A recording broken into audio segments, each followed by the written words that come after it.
Hello and welcome into Fantasy Focus Football. My name is Daniel Dopp, joined by Field Yates and Stephania Bell. Today's show is presented by Geico. Switch to Geico, see all the ways that you could save. It is Tuesday, October 23rd, which means we are closing the chapter. Wait. It is not October 23rd. October 3rd. I have to tell you something. I was like, That's the second time I've done that recently. It's very symptomatic of the person that has to bring the show in. You're thinking about so much stuff. So many things. That when you actually start the show, you're like, oh, wait, is it Tuesday? Is it Thursday? What day is it? What day of the month is it? My hardest part is figuring out which stinking day of the week it is. You know crazy. how tough that is? Yeah. All right, we got a huge show for us today, Yeah, guys. do. We had Monday Night Football. We'll get through that as quickly as possible. No one wants to spend a lot of time on that. We got a bunch of injury updates to be able to talk about. Stephania going to give us all the stuff that we need. Jonathan Taylor might be coming back, guys. We'll start there. We're going to dive in with that one Yeah. specifically first. And Jonathan Taylor, eligible to return to practice here, Field. Obviously, we're at a spot where I was in, let me say this. I thought we were going to have some sort of movement in some way, shape, or form on this Jonathan Taylor news. Now I'm hearing Jonathan Taylor can return to practice, excited to return to practice with his teammates, which I heard. Yeah, I heard that's that. according to his head coach. Correct. Yes. I thought he didn't ever want to play for Jim Irsay ever again. What is happening here? Like, is this really going to happen? And are we actually going to see Jonathan Taylor playing football for us soon? So he is eligible, just for the expository of those that don't follow the NFL's collective bargaining agreement that often. I borrowed that word. was a It made big its way one. into Yeah. the chat. Because he was on PUP, he is eligible to begin practicing effective Monday, which was yesterday. If they had a practice, they didn't. So on Wednesday, they will begin their practice week for their week 5 preparations. Head coach Shane Steichen said, hey, he's going to be, this was Shane Steichen terminology. He is excited to be with his teammates. If I've learned one thing in this Jonathan Taylor saga about Shane Steichen, and this is not I'm not blaming Shane Steichen for taking on this role, is that he is basically like public pacifier for both sides, right? Yeah. Throughout the process, when things were very, very ugly, including Jim Irsay making comments and tweeting things he shouldn't have, and during reporting in which things were very, very nasty between the two sides, Shane Steichen continued to take like everything is hunky-dory, it's all good, hope to see him on the field at some point this season. So what I am using that to say is, while Shane Steichen could be correct in that Jonathan Taylor is excited to return to his teammates or to the practice field with his teammates, I'm not putting a whole lot of stock in that. Don't read Adam into that too Schefter much. has said Okay. this multiple times. Dan Graziano has alluded to it. Like, absence a new contract for Jonathan Taylor or a new trade for Jonathan Taylor, there are still some around the league that are skeptical or dubious that he will actually be back on the field. Just because he has returned to practice, it doesn't mean that the team has to activate him to the 53-man roster. They have 21 days to do that. At some point, though, the Jonathan Taylor return is coming, because the fact that the clock is already ticking means 3 weeks from Wednesday, when the practice starts, when he'll be officially designated to return off of PUP, he will have to be activated to the Colts 53-man roster, which means you're probably going to have at least a half a season of Jonathan Taylor playing somewhere, and all of a sudden the value becomes a very interesting proposition for fantasy. So if you've gotten by holding on to Jonathan Taylor so far, you are not entirely out of the woods, but your investment in a player who had a very uncertain future coming into the season might wind up paying off. So I think Jonathan Taylor's return is getting closer. What I would stop short of saying, based off the information that I have at 11:04 on Tuesday, October 3rd, Daniel, is that it's imminent. We're getting there. I do not think that is a guarantee that we see Jonathan Taylor this week, maybe not even next week, maybe not even the week following that, playing for the Indianapolis Colts. And I do think a trade is still within the realm of possibilities. Gosh, there's so much to unpack there for us as fantasy managers then, because at this situation, we might have to be in a, you got to just keep holding now with Jonathan Taylor. I know that if you have, here's what I would do. If you've held and you're still in it, like your team is doing fine. You're doing okay. Don't do a thing, right? Continue to hold. Now, if you are 1-3, 0-4, and Jonathan Taylor's return has done enough to excite somebody else in your league, I would not be afraid to make a move right now. Because while Jonathan Taylor could return at any point, like, it still feels like a return is not that close to taking place at this very moment. Well, and you had mentioned this, and Stephania, I'm going to ask you this really quickly. You had mentioned the idea that he's going to be coming off a PUP. He was on PUP because of contractitis, which is what we know about. Yes. Stephania, though, we have talked about, even though he's got contractitis, he's got to be able to make sure he gets back to the return to play and return to performance as a part of this. Yeah, he's been listed because of his ankle, because that's what he had surgery on in January, and he did have. That was a very real thing. And his rehab from the ankle, that was all real. But now it's really about acclimation to football. We talk about this all the time. There's a reason the NFL structured acclimation days into the preseason so that players would not come from time off to 4 quarters of NFL football. And I think that Jonathan Taylor is such a hard worker and has been doing stuff on his own to get his workload up, and they can simulate things, but there's no real substitute for actually playing an NFL football game. So it'd be interesting if he does play, how much of this, I don't think it's an automatic, like if he plays, let's assume that he's active, he's going to play, Zach Moss is just going away. I think that the smart thing to do would be to incorporate him gradually. Yep. Let's hope that happens. Yeah, I would say that we're going to talk about Cooper Kupp in a little bit. The two most notable players to go on either PUP or IR to begin the season. I think the tenor of these two situations is quite a bit different. I'll explain that a little bit more when we dive into the Cooper Kupp situation. Encouraging on the one hand that Jonathan Taylor is going to return to practice. I don't think, though, that we have the clearest picture as to what it means right now. Here in week 5. Yep. All right. I'd be surprised if he plays in week 5. Yeah. That's my stance for this moment, is I would be surprised if he is on the field this Sunday. Instead, I expect another week of Zach Moss as the starter. Another hold moment for fantasy managers. If you got Jonathan Taylor, we'll keep seeing what we got with that one. Yep. All right, Monday Night Football. Let's get through this as quickly as we can. All right, moving on to waiver wires. It wasn't a ton of. I'll tell you what my favorite part of Monday Night Football was. Will Ferrell. Will Ferrell was fantastic. Yes. That was my so favorite part, good. without Yes. a doubt. I actually got a package earlier in the day, and my mail carrier came up, delivered at the door, walked back out, and I opened the door to grab the mail package, and the mail carrier from the street yelled, "I need 2 points from Gino tonight." That's awesome. And I was like, oh, I think you'll be able to get 2 points from Gino. It was close, though. It was close. Almost didn't get 2 points from Geno Smith with the way that things worked out here. We saw some Drew Lock out on the field for the Seattle Seahawks, Stephania. You did, yeah. I did want to ask you about that. Any updates on everything that we saw last night, knowing that Geno had to leave the game earlier than we had hoped for?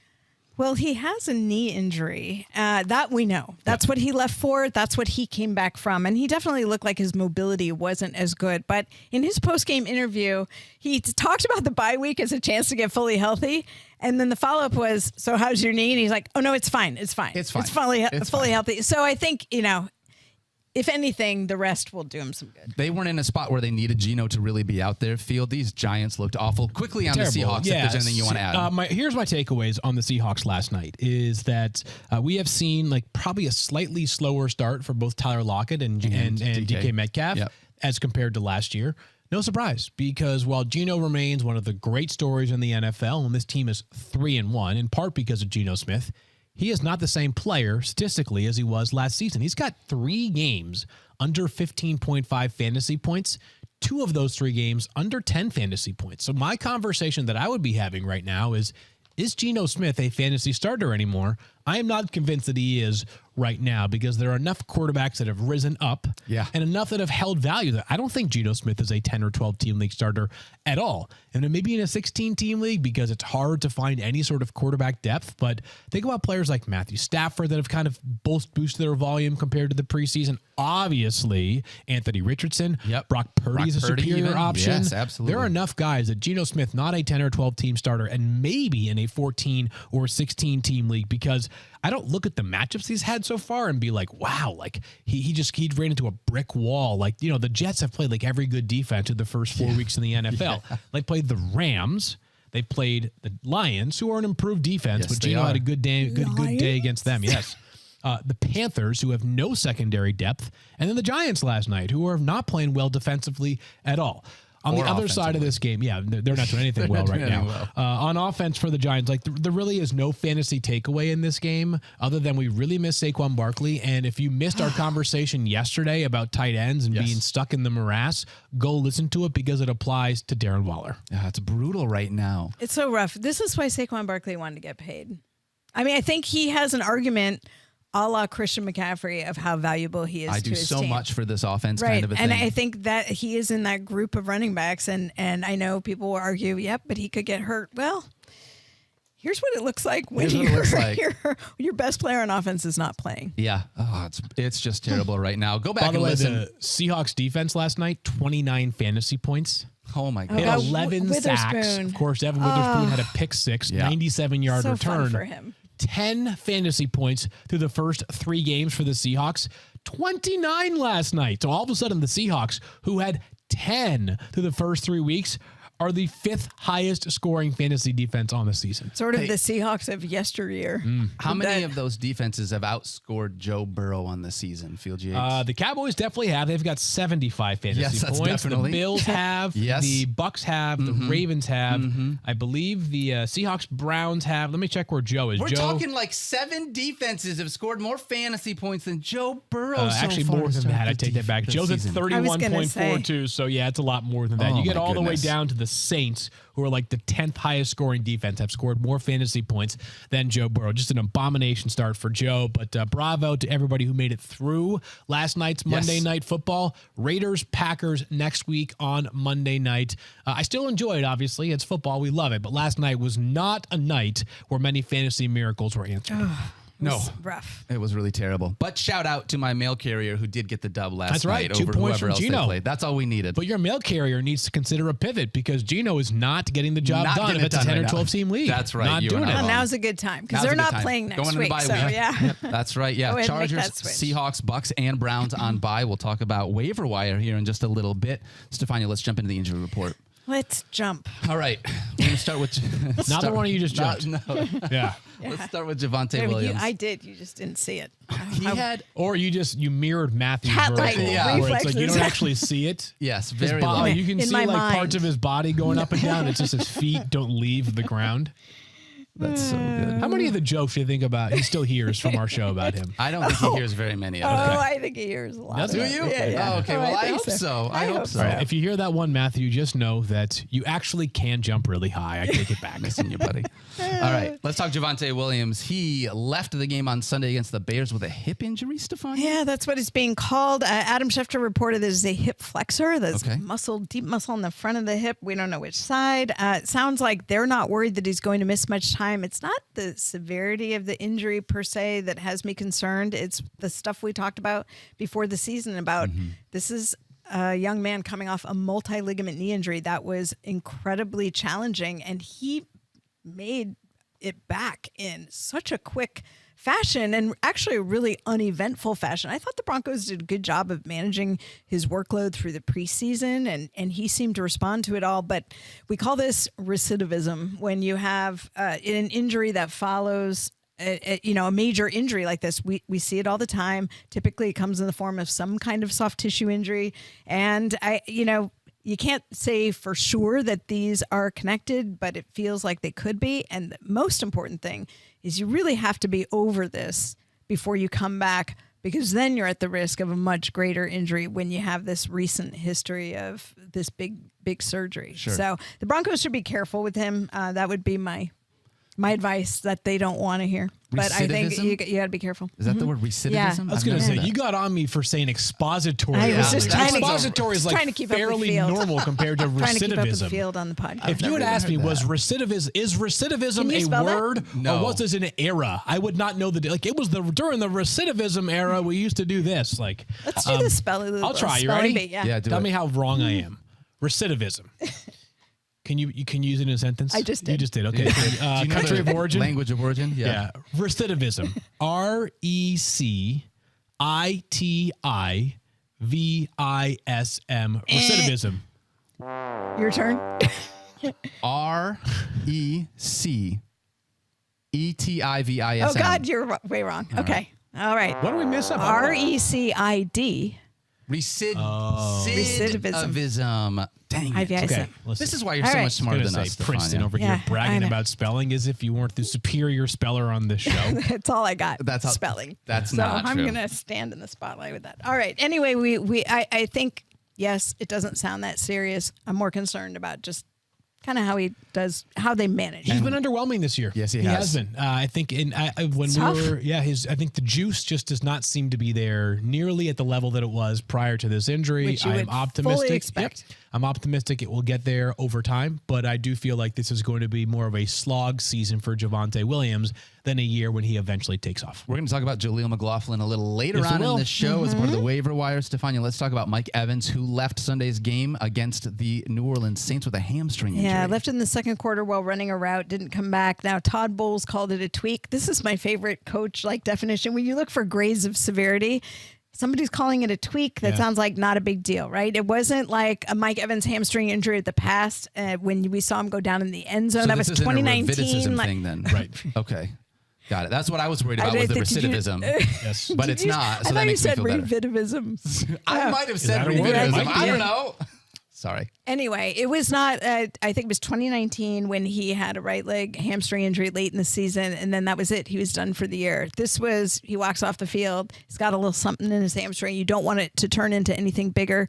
Mike Evans is a guy who has played, other than that year where he ended his season early, and that was in December, he has played 15 or 16 games every year he's been in the league. Wow. So if you look at that, that's very encouraging when you think about his likelihood of being able to come back and oh, by the way, And bye week comes at the week. perfect time. Exactly. Not only that, but I think part of what happened this past Sunday was they were in control of that game. Not that I think he had a great chance of returning, but if Right. ever there was a time where you could really err on the side of caution, it's when Yes. you're waxing the Saints. I think my favorite coach thing is not when they say tweak, but like the coach will be up there at the microphone. Now, this is not what Todd Bowles said, to be clear, but I will use Mike Evans as an example. Mike has a hamstring. Oh, he does? Yeah. Oh, good. Yeah. Oh, good. I'm Confirmed. glad he's got at least Hopefully one. he's got two. Yeah, well, now we know he has a hamstring, and it's like anything else? No, just a hamstring. Yeah. He's got a hamstring. Okay, That's it. got it. Okay, Or technically 3 in each leg if Yeah. you want to get specific. hold on now. I don't Yeah. have. There are 3 parts to your hamstring. I have 6 I have hamstrings. one hamstring Yeah. on each leg, right? Semitendinosus, semimembranosus, biceps femoris. Yeah, spell those for me. Yeah, right. I'll bet you she could. I don't. You know what's the wanna get best into part? this. The best part is that like Stephania could literally be lying through her teeth I about could. not I just could the just names. think Like, of she could tell me- Tyrannosaurus rex, Didn't Stegosaurus. yeah, And literally. Brontosaurus Remember when burger. someone last year, when Drew Brees' final season, when they were like, "Yeah, Drew Brees has 38 broken ribs," and I was like, "No, he doesn't. That's not possible. There's like 6 ribs on each side," and so I was like, "No, there's actually like 112." Yeah. I was like, "Excuse me." 12 minus 100. Whatever. that's I, so like, you could say anything about medicine, and I'd be like, "Yeah, totally." Yeah. And then Sometimes I make things up. I just want to keep you guys, honest. but the thing is that I go tell my friends about this stuff. Yes. So like, just know that if all of a sudden like, you know how like Twitter now has like fact checking. If I need like a Twitter fact checker to start following me around, when would be I'm like, good. yeah, guys, I got a big tennis match this weekend. I don't know, my right hamstring is in like the outside third right hamstring. Right. Because I have Yes. 3. My friend's like, 3 But hamstrings? that would actually technically be correct. That's very good. Way to go, Field. Wow. Way to accidentally stumble upon that one, buddy. To be clear, I don't have a tennis match this weekend. I don't play tennis. Well, I used to, but Used to. Probably not anymore. not anymore. Yeah. not right now. If anybody wants to play, you're let me know. Dad now. You're playing pickleball. Pickle, yeah. That's what I'm That's saying. right. It's all about the pickle. It's all about pickleball. Pickle or paddle. Stephania, T. Higgins has ribs. Yes. Care to discuss the ribs, Field? Because you're doing a good I job. was going to say. I was just trying to do my ribs. best So you got coach speak right 112 there. of them. Okay. They're best. I mean, where's the best barbecue? If that's what you want to go, is that the Yeah, direction that's- you're looking? Yeah, I'm a big don't Kansas City take me barbecue back fan. yeah, there's some jokes there. We will bypass. We'll anyway, move along. T. Higgins, rib fracture, suffered in the first half of the game. He thinks that he landed wrong, and that's how it was caused. He said it's up to him whether he plays or not, that it's a pain tolerance issue.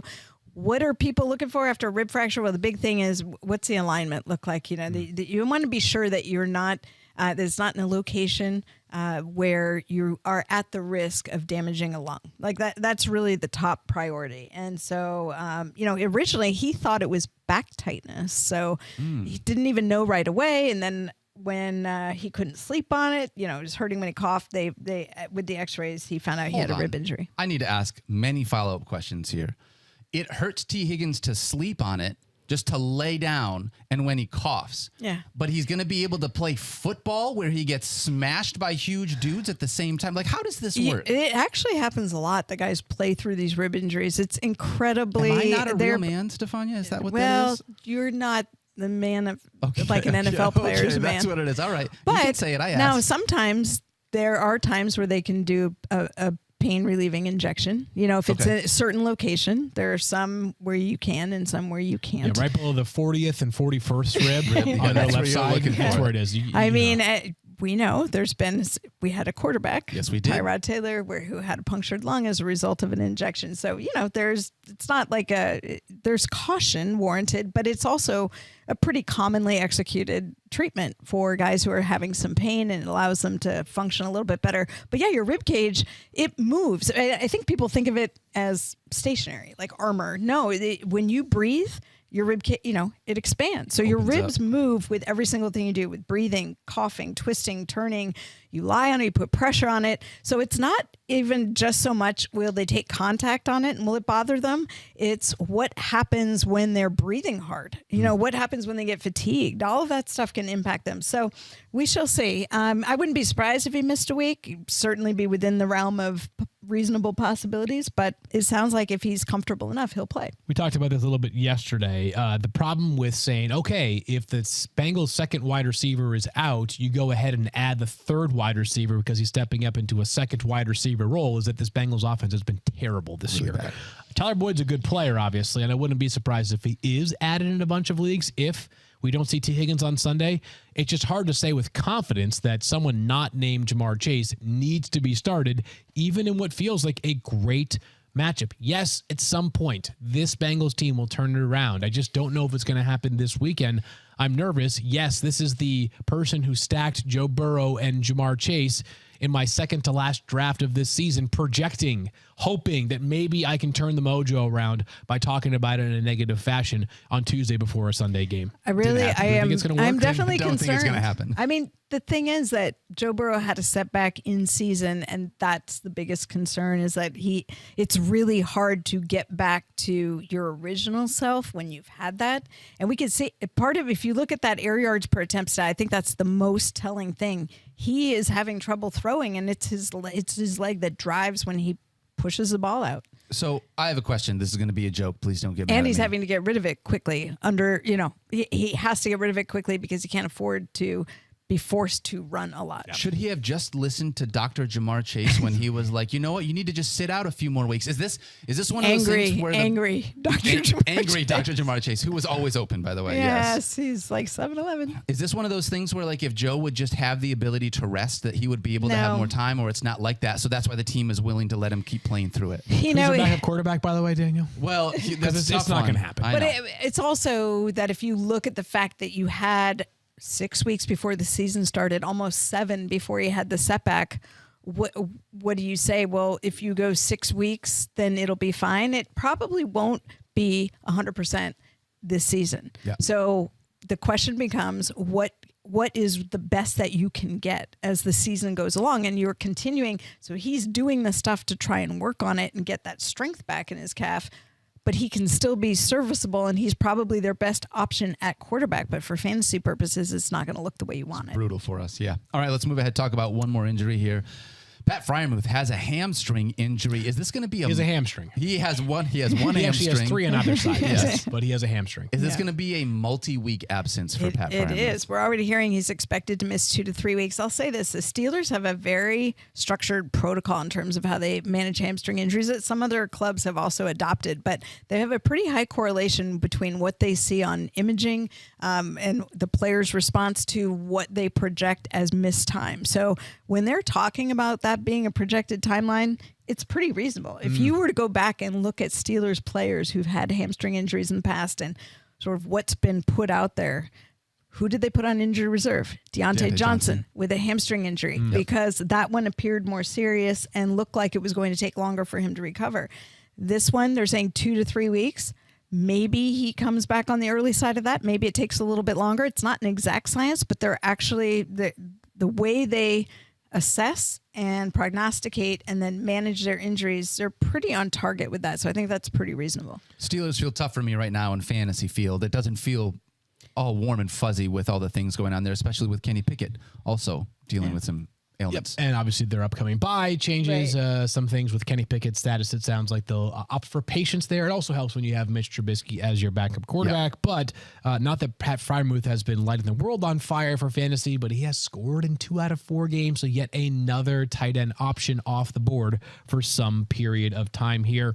I don't know that Darnell Washington, their 3rd-round pick out of Georgia, will step up and play a starting role for Pittsburgh. I'm not sure he'll play a prominent role for them, but he has my attention because he's 6'7", blocks like an offensive tackle, and if you recall the combine, he was unbelievable in some of the receiving drills. So an interesting name to monitor, more for dynasty purposes than I think redraft purposes for however long Pat Freiermuth is out. I like that. All right, Stephania, let's talk another injury really quickly. Obviously, we had Monday Night Football with the Giants. We did not see Saquon Barkley. Instead, we got some more Matt Breida run. How close are we to seeing Saquon? Well, I think he's close. I mean, he was very open. Like, one thing I really appreciate about Saquon is, like, in this last year and a half, I would say since he came back last year, right, heading into last season, when he was really open about how he had struggled initially after the ACL, I think he's been really transparent about how he feels when he's had to deal with these things. And so he said, this high ankle sprain, he feels he's coming back quickly, and more quickly than even the doctors he had spoken with had anticipated in terms of what he's able to do. So I imagine that's like his straight line movement and all that. We saw him in individual drills, never really did work with the team, but the things that the high ankle sprain challenges, like you're pivoting and twisting and cutting, still hard for him. And so understandably was not ready to go on Monday, but I think he's potentially very close. Okay. The Giants could certainly use him. That's my Yes, they analysis could. from last night. Well, They're if absolutely anything, desperate his for somebody. absence probably it's- just reinforced No two ways his about value that. to It the was team. just a disgusting performance from the offense last night. All right, we got 2 other people that are potentially returning, Stephania. Can we start with Jeff Wilson Jr.? Because that one I think is just a Absolutely. little more cut and dry. So Yeah, quick and easy. Jeff Wilson Jr. now eligible to come back, and I think that from a health standpoint, he's good. It's more a question of what's that running back room going to look like. Yeah, and Mike McDaniel has been asked in the past, can you lose your job due to injury? And he, I think that's something he has previously said he doesn't feel like is a good way to go about your business. And I'm not trying to say that he would be sort of like not a man of his word if he instead played Devon Achane. But how can you bench a guy who's been the hottest running back in fantasy? More on Achane a bit later on in the show. I think that Wilson in a deeper league is a totally fine speculative ad. I wonder if the pathway for Wilson is the possibility of somebody else in that backfield getting banged up. I hate to say it, but the history of Raheem Mostert's health has obviously been something that has been a part of his career. So you hope that nothing bad takes place for he or Devon Achane, but you are one injury away from either of those players, one with an injury history. A rookie who missed his first game of the season because he missed much of the preseason due to a shoulder injury. I think if Jeff Wilson gets 12 or 15 carries a game in this offense with one of those 2 guys out, he'll have some fantasy value. He'll be like a reasonable flex consideration. Yeah, knowing Mike McDaniel, I wouldn't be surprised to see Jeff Wilson get on the field. All 3 of them could easily all play. 3 of them will Totally. get play, but I agree with you, and I think it'll be, a little bit initially because there's not really a reason to do anything different. Yeah, but I think he's too valuable to ignore, especially in deeper leagues, because while we never want to bank on a player getting hurt, the injury history of Raheem Mostert is something that could potentially forecast the chance of him getting banged up again. So this is why I am trying to sell Raheem Mostert as much as I can right now. And you guys can decide that you don't want to be in on that bandwagon with me, but I'm at a spot where Raheem Mostert has looked fantastic through the first 4 weeks. Obviously, last week wasn't quite as good.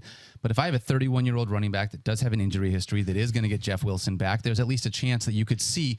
Don't make a move just to make a move. You'll hear about this in the score report. But I think if you want to see what's out there, maybe see what you could potentially get. I fear the window might have been last week, not this week, because obviously a down game for Raheem Mostert, Wilson's potential return, and Achane just sort of stealing all the buzz. But I would not hate the idea of trying to parlay Just see Raheem what you could Mostert get for into him. a legitimate starting option, because there's a chance that even if Raheem Mostert stays healthy for the rest of the season, the Dolphins do rely on 3 players because they're trying to be in this thing for the long haul. How many times when you have 3 running backs do you have 1 running back? Like Every time? So what I'm trying to say is, like, within this Dolphins offense, like if you've got 3 running backs that are going to be a committee, gotcha. Yeah. like you don't have the guy that you feel like you can count on. I think that's probably true. I mean, let's not forget Mike McDaniel came from the 49ers, where Raheem Mostert and Jeff Wilson Jr. were. Rotate through, and man. that was actually, that's all part of how Raheem Mostert got started at the 49ers. And so like that scars you in the sense of, as a coach, knowing that if you don't have running back depth, you're, partway through the season. So they have benefited from like 3 healthy guys is ideal. Yeah. And potentially a 4th, Yes. All right, so then here's the real question. Obviously, Stephania, we're getting Cooper Kupp back potentially this week. He's eligible to be able to be here. Are we going to see him in week 5? We could. I think it's really all about how the medical and rehab staff feel. Is he ready to handle the volume of work? Now, just because he hasn't been practicing with the team doesn't mean they haven't been doing things to try to acclimate him towards what he would need to be doing in football and really increase his volume of work. That's the big, I don't know what the word is. It's not recidivism. You usually have so many words. But you're worried too. about recidivism. Yeah. Right. So you have to make sure he is ready to handle that volume. And it's just so hard to gauge, right? Because we just don't have a tool that says, absolutely positively this person is past this injury. Sure. And remember, it wasn't that he had an acute hamstring injury that put him on injured reserve to start the season. It was more that he had just this kind of nagging discomfort, a little bit of nerve pain, and that's related to scar tissue in the area. So it all means you're a little more at risk for something to happen if you're not careful with how you come back. All right, so here's the deal on Cooper Kupp, at least as far as I'm concerned, for the fantasy takeaway here, is that there are 2 categories of people that have Cooper Kupp that make up most fantasy managers. One is the people that drafted before the Cooper Kupp setback, and they have been sort of finding a way and hopefully keeping things afloat through the first 4 weeks. Because they used a top 5 pick on him. Probably use a top 5, maybe at best like top 8 or 9 pick on him. The second is the group of people that drafted Cooper Kupp and got a discount after the injury. That second boat, it's very straightforward. I have no idea what your roster shape looks like right now, but hopefully it's pretty good. And you just got, like, this is like an early Christmas present. Mm-hmm. And here's the thing. If Cooper Kupp plays this weekend, do I, as a Cooper Kupp manager, think to myself, yeah, I'm expecting 15 catches for 160 yards and a touchdown? No. Would I take it? Of course I would. But everything is gravy if you got Cooper Kupp in the 5th, 4th, 6th, whatever round you got him in, right? He's just that talented. And even with Puka Nakua's emergence, this is still Cooper bleeping Kupp, NFL Offensive Player of the Year, NFL Super Bowl MVP 2 years ago. The second greatest fantasy season, I would say, second or third best ever, right? Like, that's how good it was amongst wide receivers. This guy is one of one in so many ways. And Matthew Stafford's favorite target. And while Stephania already alluded to this, and it's much more her wheelhouse than mine, like, this has been the most meticulously planned return. Like, they have been in lockstep from day one between the player and the team. They seem like they've had a vision they have been crafting and working off of. In that 4-week window, Stephania has said before, was almost protecting Cooper Kupp from himself, right? They've built a buffer here. This is gravy if you drafted Cooper Kupp later than the first round in your fantasy draft. Here's what you're hoping for. And I really think this applies to the people that drafted him in the first round too. Those people need him to be great sooner, but truly what you're hoping for is nothing more than this. Whenever he returns, that if Cooper Kupp misses any subsequent games beyond once he returns, it's for a different injury. You don't want that, obviously, but you want this hamstring thing to be a thing of the past for Cooper Kupp, and you want him to, whether it takes a week, 2, 3, 4, emerge as a top 12 wide receiver. I'm not even saying a top 2 wide receiver. You'd love that, of course, right? You would love that. But let's not be greedy in life, right? Like, you've already missed a quarter of the season from him. Like, if you get Cooper Kupp and get a top 10 or 12 wide receiver injected into your lineup for the rest of the season in week 5, other than Puka Nacua and what he's done through the first 4 weeks, that doesn't happen in fantasy. Yeah. It does not happen. So if you have Cooper Kupp, it could be the ultimate. This is like the ultimate shot in the arm for your roster. And this could be the thing that takes a good team and makes it the class of the league, or a team that's been struggling and gets it right back into the mix. Like, if you're 1-3 right now, but you have Cooper Kupp on the way, this is a great thing. We all want him to play in week 5 if he is fully equipped to be back on the field, but just because he has returned to practice. My mindset is not focused in on the fact that he could play this week and might. It's really more focused in on the fact that, like, they didn't have to declare him to return to practice today. Like they could wait 2, 3, 4 more weeks, right? The fact that he is back on the practice field as soon as he could possibly be back, to me, is the biggest win in this all. I'm shocked that they're 2-2. By the way, that they were able to stave off. Also, a huge part of it is that Huge. this Rams team is going to be good enough. Yeah. Remember, one of the preseason concerns was, well, if they're 5-10 late in the season, why are we going to see Caleb him? Williams? Yeah. No, it ain't happening. Right? They're going to be too good. Like, there's a lot of football left to be played, but they're 2-2. They could easily be 3-1. By the way, they lost they the 2 games they lost. Both of them were close. They played the 49ers tough. They go on Monday Night Football to Cincinnati.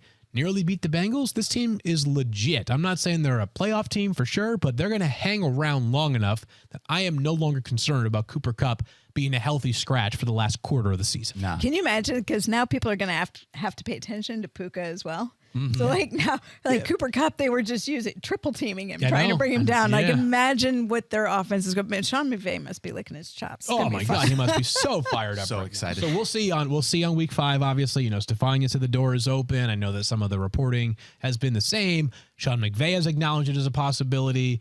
Adam Schefter did say on Fantasy Football Now on Sunday, his sense was that if not week 5, not later than week 6, right? So I think the longest you're going to have to wait for a season debut is week 6, and it might come as soon as this Sunday. Yep. For those that have checked out the week 5 rankings, they're probably up any minute now. You'll see Cooper Kupp probably hovering around like wide receiver 12 or so. Hard to catapult him right to the top of the rankings right away, but also hard to move him much lower than that because this guy, as we said, we're talking about one of the great players in all of fantasy football. Yep. All right, so then let's move ahead and talk about the waiver wire here, guys. Week 5, now that we got all of our injury analysis out of the way, we know what it is that we need to do to our rosters, Stephania. And I think we start here.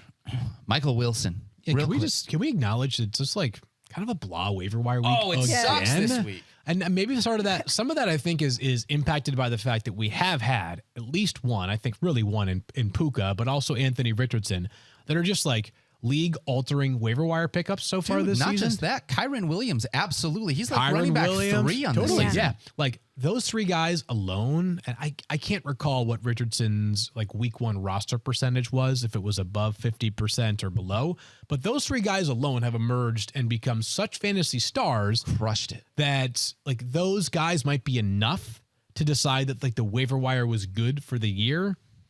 But it doesn't feel great talking about the players that we're about to discuss right now. There are not a bunch of guys that I say to myself, okay, adding this player, and he's a top 25 option for me at a position where you start multiple players. Much thinner. But sometimes it's because you've had somebody who's such a disappointment, like more of a disappointment than you ever anticipated, that you're willing to take meh. Oh, I'll take some meh. Oh, trust me, I got some meh. I got some players who I'll be meh. I think a lot of Kyle Pitts managers are fine with meh in the tight end position moving forward. All right, as a reminder, you got the Chargers, the Seahawks, the Bucks, and the Browns on bye this week here in week 5. So let's start with Michael Wilson, who looked fantastic last week for the Arizona Cardinals. And it's not just Wilson. Joshua Dobbs has looked fantastic as well. They spell their names differently. They do spell their names differently. 7 for 76 and 2 touchdowns from this rookie. I want to see more, but you obviously saw the skill that is here, Field. So let's go back before he was drafted. He was a draft Twitter crush, really good player at Stanford, didn't necessarily test off the charts. Yes. Had a great Senior Bowl week. The guy's a route running king. And in this Arizona offense right now, they're going to play enough 3 receiver sets that he's going to be on the field a ton. Good, solid player. And while Arizona is punching above their weight, the game script continues to be very pass heavy. They're also playing seemingly with some good pace as well. So no doubt in my mind that Michael Wilson should be added in deeper leagues. I also think that for those that maybe took a flyer on him in a dynasty draft, you're feeling really good about this player. Like he's going to be a real thing. And whether Josh Dobbs is the answer long-term in Arizona, I'm not quite ready to go there yet. I still don't believe that Kyler is a lock-it-in player for Arizona beyond this season, but they're going to have a very respectable quarterback in 2024, one way or another.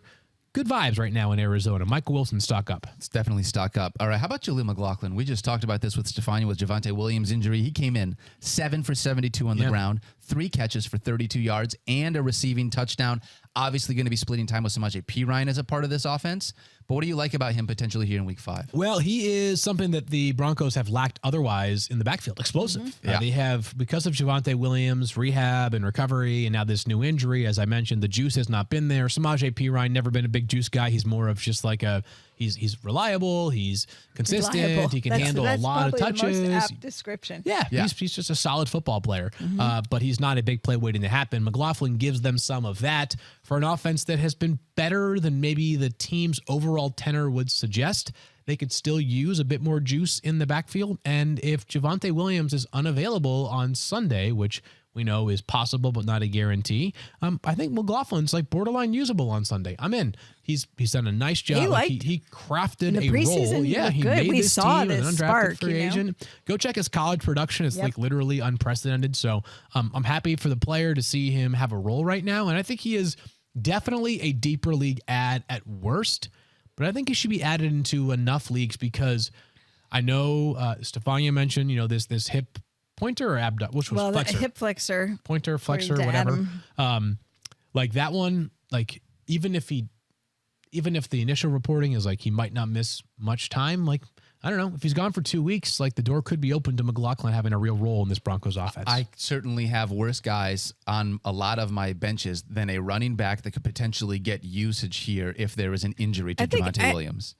Absolutely. I also think he might just get more usage even if Williams is active because Williams hasn't been able to be himself, which we talked about. And no, there's not a knock on him. I mean, I just want to emphasize what he's coming back from was a huge injury that most of us did not think he'd be ready for week 1. I certainly didn't. And the fact that he's able to be there and contribute is something, but he's a power guy and he has not had the explosiveness. He's not breaking contact that well. That's something Jaleel McLaughlin can provide them regardless. So I wouldn't be surprised to see him get more run now. I would love that. Basically, also the only running back that we're going to be talking about here on the waiver wire this week. There's Higgins are slim. Yeah, really Two slim. Broncos. Don't I know it? Back. Yeah. All right, let's talk about wide receivers. We're going to keep moving forward. Romeo Doubs. Field. 25 Romeo targets Doubs, over the past 2 weeks. Yeah. Did you read my note? Did you see what I wrote on my note? I did not see that. Yeah. 25 targets over the last 2 weeks. How real is this Here based are a on couple who things Jordan here. Love is? Yeah. Because we haven't seen Christian Watson back in this offense. I know you guys know that my thoughts on Christian Watson, but So he's played one game, Watson has. He had just 2 catches, though, against your Lions on Thursday night. Who? How did that game go? it went well for Detroit. Yeah, Lions won. But yeah, so I still like, it sounds crazy because Jordan Love's production fantasy-wise has remained consistent, but I still have some questions about like the overall like efficiency of this passing game. That being said, the numbers are just too good to ignore. I think that Christian Watson, when he's a little bit healthier, will be the clear-cut, highest-ranked Packers wide receiver. But while Jaden Reed has had some moments so far this season, Romeo Doubs apparently has a chemistry with Jordan Love that is undeniable. Luke Musgrave, the rookie tight end, in the concussion protocol right now, so there's a chance that they're down another pass catcher who's had a role so far this season, and they play on Monday night in a very, very juicy matchup against the Raiders. So Romeo Doubs should be available in a bunch of leagues, or should be added in a bunch of leagues, excuse me. I mean, I think Christian Watson being absent for multiple weeks, I mean, just because we haven't seen him, but don't forget he got hurt in the preseason, so this was a real opportunity for Romeo Doubs and Jordan Love to bond. He has taken advantage of it, getting 2 touchdowns in week 1 and then 25 targets over the last 2 weeks. He has looked fantastic in this offense. But here's the real question. I know. We're going to move on and talk about Jameson Williams, guys. Baby, yeah. He's back 2 weeks early. Field, I've asked you this question. I'm not going to ask you to answer it here, but I'm shocked by what just happened. The NFL made a rule change on the gambling policy in the middle of the season. I can't remember the last time the NFL changed a rule while teams were still actively playing. That's a thing that we in fantasy are like, you know what? Rule changes happen at the end of the year. We're not going to, the structural integrity of the game, we don't want to mess with that. But I'm stoked as a Lions fan to get Jameson Williams back. You got it back 2 weeks early because the gambling policy is not collectively bargained. The NFL can rule with an iron fist here, so that helps. Jameson Williams now eligible to play as soon as this week. It's going to sound weird, but as much as this is a very redraft-focused show, I think the most important thing that can happen with Jameson Williams over the subsequent, 14 weeks of this season is establishing his dynasty value. Yeah. I don't know, and I could be wrong here. I just, based off of what we saw last year when he was healthy and available, and based off of how well this Lions offense has played without him and how I think they want to operate, which is ground control football, which they can do, featuring Amon-Ra St. Brown and Sam Laporta in the passing game, and the fact that like Dan Campbell, when asked about Jameson Williams yesterday or recently, it wasn't like, we're so stoked he's going to come back and open up the offense. And, his speed is, probably as good as there is in the NFL, not named like a Dolphins player. It was a lot more measured. Right, it was like reliability. He said, "We don't want dependability. stats; we want consistency." Yeah, that felt like a message to me. Uh-huh. I mean, because I'm with you on that. And here's the thing: Jameson came in with an ACL reconstruction, so when we saw him last year, that was his first NFL football. Yep. So not only is he new to the NFL, and we see guys who struggle with that change.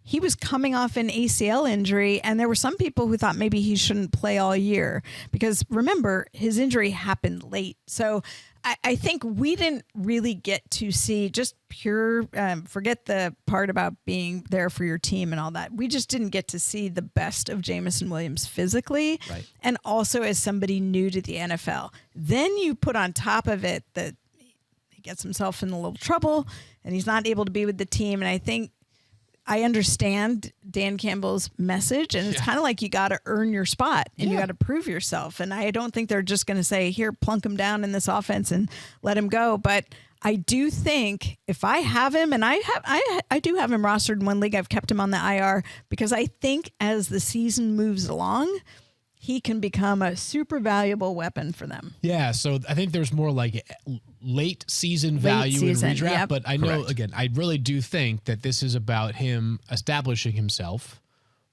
or not establishing himself as like a blue chip dynasty asset for fantasy purposes.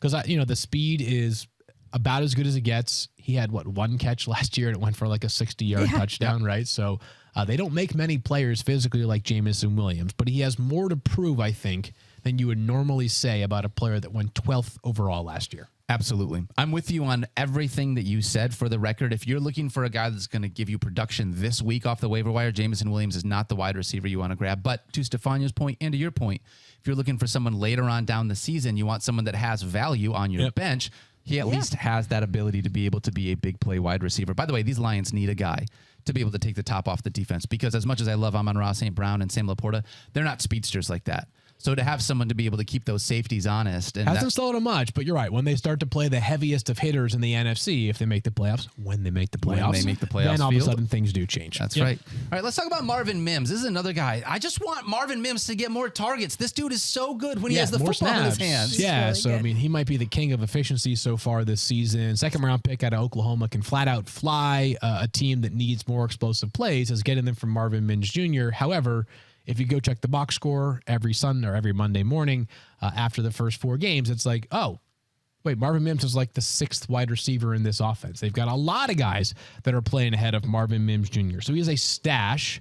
And if you have the opportunity to like join a Broncos press conference, ask Sean McVay about Marvin Mims Jr. Sean Payton. Who did I say? Sean McVay. McVay. Yeah. Sorry. Well, Sean you could Payton. ask Sean McVay. Yeah, because he probably knows about him too. Plead with Sean Payton to see more from Marvin Mims Jr. But it's frustrating, I know, for Sean Broncos Payton fans to not really see him out loves there the more. reporter questions right He about does. now. Ooh, he's a big fan. I mean, we know. I think he also has a certain type too, right? He loves his, he loves the familiar faces, the old hats. The Traquan Smiths. Well, he's not there yet, but he took a visit. The little Jordan Humphrey guys like that. The Adam Troutman. And then of course the old hats are the older hats, and Jerry Jeudy and Cortland Sutton, who are more established players. So Mims has a bright future. I just don't know that it's going to happen imminently in Denver because he's been so good and yet can't seem to get on the field anymore. Field, we got 2 names on this list. We're going to talk about one of them. If you had one deeper league wide receiver ad that you wanted to think was worth it, who are you going after? Devon Tompkins or Josh Downs are the 2 options.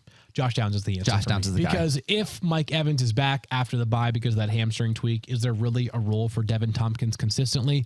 My answer would be no. It seems like Josh Downs has already kind of established himself as the number 2 target amongst the wide receivers in Indianapolis, and they are throwing the football quite a bit more than we expected with Anthony Richardson. Speaking of throwing the football, if you need streamers at the quarterback position this week, we got 2 names for you. Yeah, baby. Both of them are good. CJ Stroud and Joshua Dobbs. Yeah, these might be, honestly, there can be a case that these are the 2 most impactful waiver wire ads for this week. Yeah, both I was really going to strong ask, options. can you give us a couple quarterbacks you would start them over? Well, so we talked earlier, like Trevor Lawrence is a name that I'm trying to fade this week. For the Geno record, Smith, obviously on a bye. I was going to say Geno Smith on a bye, Justin Herbert on a bye, and beyond the Deshaun buys, Watson on a though, bye. because somebody might be struggling with their starting quarterback. I would definitely start him over Joe Burrow. Yep, Joe Burrow. some of these guys are probably fringy, so I apologize if you're like, no one's starting Dak Prescott on my league, but I would start him over Dak Prescott. I would start him over Daniel Jones, Jordan Love, who I think the numbers tell a different story than the efficiency actually suggests. Those would be guys that I would be starting all of these players over. I'm going through more. I said Trevor Lawrence a minute ago.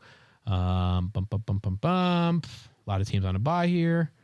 No, those are like good. I think a good representative number of quarterbacks that I would be playing. I would be benching in favor of Josh Dobbs or CJ Stroud. Both have been tremendous. Two guys who entered the league in very different ways, but it's great to see them balling out. I'm happy for Stroud. There was so much criticism. I mean, I felt badly for him. You know, when the Texans made that move, just the criticism that was it kind of seemed overwhelming at that point, and it never really disappeared. And now he's just gone about his business and is producing, and I love to see it. Great. Totally. I love that. Both of these guys you can use here in week 5. All right, Field, we're going to close things out here in just a minute. But first, give me a live read from our friends over at Geico. Geico asked, how would you love a chance to save some money on insurance? You know I would. Of course you would. And when it comes to great rates on insurance, Geico can help, like with insurance for your car, truck, motorcycle, boat, and RV. Even help with homeowners or renters coverage. Plus, add an easy-to-use mobile app, available 24-hour roadside assistance, and more. And Geico is an easy choice. Switch today. See all the ways you can save. It's easy. Simply go to geico.com or contact your local agent today. All right, now it is time for Heating Up, brought to you by Popeyes Field. And is there one player that has been heating up more than Devon Achane recently? First of all, I'm starving now. Thank you very much for that. Ready for lunch, thank you. The answer is absolutely not. Achane has been unbelievable. 4 touchdowns 2 weeks ago. And this past week, he had 27.2 fantasy points. Unreal. And it's like the perfect marriage of skill sets with offense, right? He can fly. He is an Olympic sprinter level fast guy. The Dolphins just basically feast off of speed. They had a bad matchup last week in terms of a good Bills defense. Yes. And Achane still had a monster day. You know who they play this the week? Giants this week. So, yeah. The Dolphins are looking at I am very bullish on what this Dolphins record could look like by the end of the year. The schedule, I think, is more favorable than I had previously realized because they got through the hard part early in the season. This team is legit. Achane's incredible. And even though he has basically broken every efficiency model, this is one where our friend Liz Loza writes about facts versus feelings in fantasy. And it's like, all right, if you have Devon Achane, are you really sitting him? Think about a guy who's going to get a whole lot more volume, I would think, this week. I think Miles Sanders has a pretty darn good shot to have way more volume this week and more snaps than Devon Achane. But if you think that I'm playing Miles Sanders or Devon Achane, you have been sadly mistaken, right? So that's the calculus that I think is going through people's minds, is that even a guy who might play 40% of the snaps has more upside than a guy who might play 75 or 80% of the snaps because he is a touchdown waiting to happen. Yeah, Liz Loza going to be here next week as well, which will be really exciting to have her on the show. Liz in the house. Which will be a ton of fun. Yeah. I am definitely drinking the Kool-Aid, though, on Devon Achane. How could you not? If I have him, I'm Do starting they serve that at Popeyes or no? The Achane Kool-Aid, I think they're about to. That's going to be a new flavor. Going to have something with his name on it. All right. We're going to talk about our show league updates in a second. But first, my friends, whatever you're looking forward to this season, there's one thing that pairs well with every great moment. It's an ice-cold Miller Lite. At just 96 calories a can, Miller Lite is the only light beer you'll want to celebrate with all season long. So whether you're at the stadium playing fantasy football or watching the game at home or at the bar, Miller Lite is here to make your football season taste like Miller time. It's Miller time all season long, from kickoff till the clock runs out. You can't go wrong with a Miller Lite in your hand. It's the only light beer with a taste worthy of our national obsession. Because what's the point of having a beer if it doesn't taste like beer, Field? I don't know. It's only 96 calories. It's got 3.2 carbs in 12 ounces in a 12-ounce serving with a smooth taste and a crisp, clean finish. You can get the taste you crave without the calories. So this season, crack open a light beer that hits your taste buds so hard you can feel it.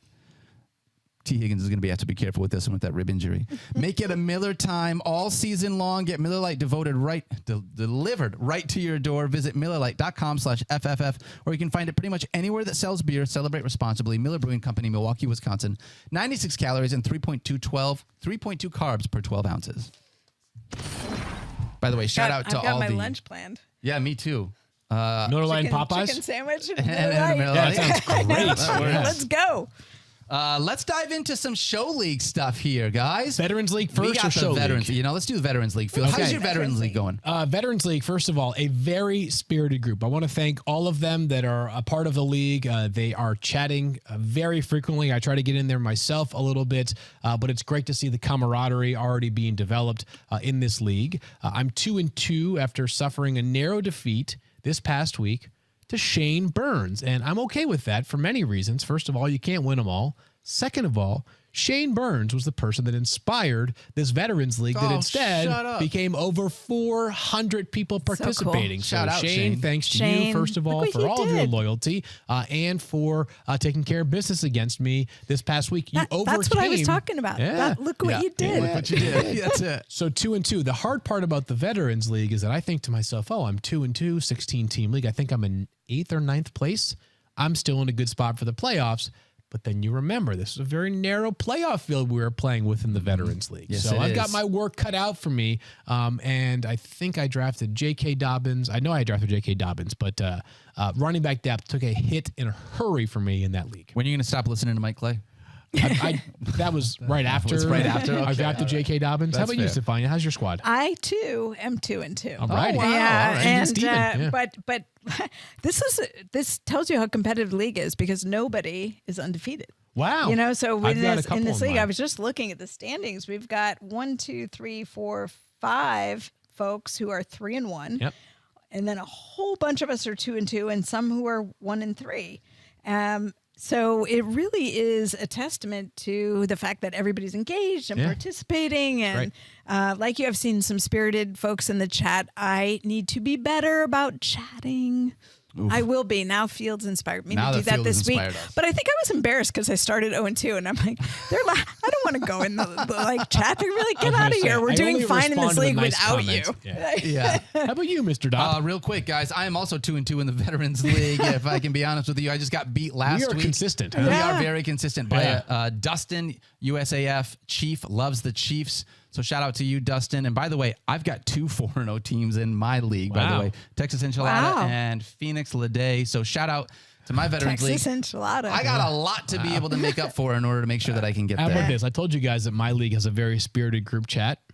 Derek Adams from my league just sent the group chat a note saying Shane got a shout out. We're talking about it on the podcast. Shane gets a shout out. Derek Adams gets a shout out. Both of them, I don't know how their teams are at. I know Shane just beat me, so he's 3-1.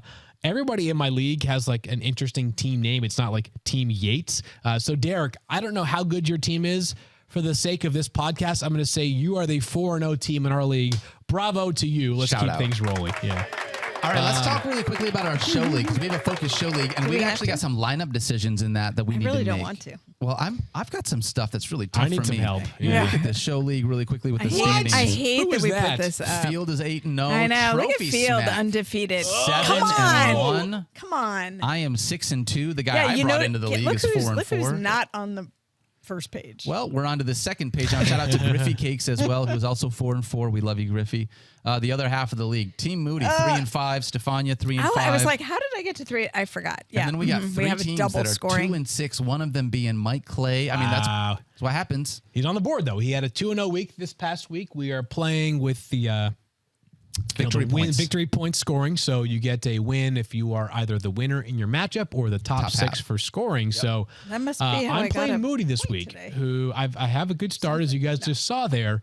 But I don't exactly know how my team has done it because I drafted with my first 2 picks, Austin Eckler and Aaron Jones. I have that. Oh, wow. So- You haven't Is even that a been able to humble use brag? them. No, Kind like- of. I'm just- like no, I had I said these my 2 team is no. I'll guys tell you and why. then- It's because my Cowboys defense has been carrying me throughout you know the what? season. But still. They have their toughest matchup of the week. So here's what I'm debating right now: is first of all, do I even play the Cowboys defense? Second of all, with DK Metcalf plus Chris Godwin plus Austin Eckler all on a bye this week, who do I start at wide receiver? Right now, it's Josh Downs and Gabe Davis. So Eric Moody, congrats, and early congrats on getting the job done. I appreciate you listening to me early, getting on in on that Brandon Ayuk bandwagon field. You know that I love Ayuk so far this year. He's been fantastic. I think you got to roll with those two guys, though, and Gabe Davis and Josh Downs. Davis has been in the end zone 3 straight weeks. I got some waiver wire claims today. I'm trying to see what I can cook up over the night. But, yeah, it's tough. You're not the only one putting in waiver wire claims because I've got Justin Herbert on bye right now. I have nobody on bye. Which is tough. You don't have anyone? Yeah, So no, it's a big but week for you then. I need to fix my my bench a little bit because I don't have great subs. I have Jameson Williams in this league, though. Oh. All right, so I do want to point. you look at mine real fast. Sorry, Stephania, they just threw mine up on the Oh screen. yeah, I well, apologize. because why would you want to talk about my team? They're bad. I got to figure out what to do here. I'm going to talk, honestly, I'm going to grab one of the 2 quarterbacks that we just talked about earlier in the show. Either CJ Stroud or Joshua Dobbs is going to be filling in for the secret squirrel team here in week 5.